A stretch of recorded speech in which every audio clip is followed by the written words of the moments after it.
Hi అండి, అందరికీ నమస్తే. వెల్కమ్ టు శ్యామల వంటిల్లు. వేసవిలో బాడీలోని వేడిని తగ్గించి కూల్గా ఉంచేందుకు ఎక్కువగా మజ్జిగను తీసుకుంటూ ఉంటాము. అది ప్లెయిన్గా కాకుండా కొద్దిగా ఇలా జీరా ఫ్లేవర్తో నేను మజ్జిగ ఇంట్లో ఎలా ప్రిపేర్ చేస్తాను అనేది ఈ వీడియోలో చూపిస్తాను.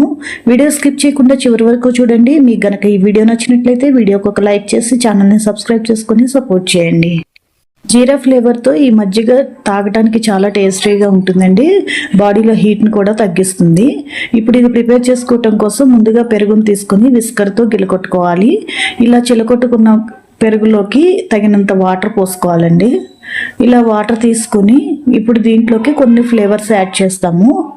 వాటర్ ఇలా పోసుకొని మజ్జిగని పలుచగా ప్రిపేర్ చేసుకొని రెడీగా పెట్టుకోవాలండి. మీకు ఇంకా పలుచగా కావాలన్నా కానీ చేసుకోవచ్చు. పలుచగా ఉంటేనే వేడి తొందరగా తగ్గుతుందండి. ఇప్పుడు దీంట్లోకి తగినంత సాల్ట్ వేసుకోవాలి. అలాగే కరివేపాకుని బాగా సన్నగా కట్ చేసుకొని వేసుకోవాలి.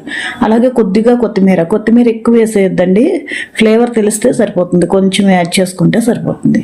ఇప్పుడు ఒక స్పూన్ జీలకర్ర తీసుకొని ఇలా హ్యాండ్స్తో క్రష్ చేస్తూ ఉంటే నలిగిపోతుందండి ఈజీగా. ఇలా కచ్చపచ్చగా ఇలా నలిపేసేసుకొని ఆ మొత్తాన్ని కూడా ఈ మజ్జిగలోకి యాడ్ చేసుకోవాలి. ఈ ఫ్లేవర్తో మజ్జిగ చాలా టేస్టీగా ఉంటుంది. అలాగే ఒక నిమ్మకాయని రసం పిండుకొని వేసుకోవాలి.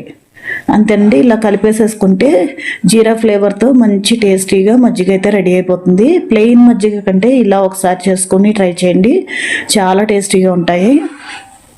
ఇలా ఒక 2 గ్లాసులు రోజుకి తీసుకున్నారంటే బాడీ హీట్ చేయకుండా చల్లగా ఉంటుందండి. ఈ వేసవిలో బాగా పనిచేస్తుంది. తప్పకుండా ట్రై చేయండి. ఈ వీడియో మీకు ఎలా అనిపించింది అనేది కామెంట్ సెక్షన్లో కామెంట్ చేయండి. మీకు గనక ఈ వీడియో నచ్చినట్లయితే ఛానల్ని సబ్స్క్రైబ్ చేసుకుని సపోర్ట్ చేయండి. అలాగే మీ ఫ్రెండ్స్ అండ్ ఫ్యామిలీ మెంబర్స్కి ఈ వీడియోని షేర్ చేయండి. ఉంటానండి. Thank you.